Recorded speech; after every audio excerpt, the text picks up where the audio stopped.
ලියවුණා ඔබ ගැන කවි පෙළක් මැලවුණා රැතුන් යාමයක් හද පලා යන දුක එකව් කරගෙන ඉන්නවා මම මග බලන් හේතු හෙව්වේ ඔබේ රුව දැක ගන්න ආසා හින්දා මං පුන් සඳක් පායන්නේ කොහොමත් මාසෙකට සැරයක් නෙබන් ඔබේ ආදරේකට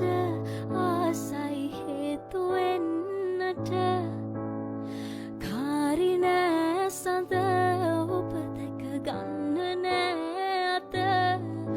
ඔබේ ආදරේකට ආසයි හේතු වෙන්නට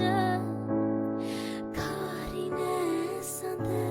ඔබ දැක ගන්න නෑ අත තාරුකා එලි ඇවිලිලා නැති පාළු අම්බරේ පායනාතුරු පලා ඉන්නම් කන්ද පාමුලේ වලාකුල් මැකිලා කවදා යයිද ආකායේ පලක් නැතිවත් හෙටත් දෙන්නම් හිරුත් තේ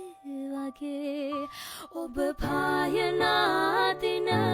කෙනෙකුට එළිය දෙන්නට කාරි නෑ සඳ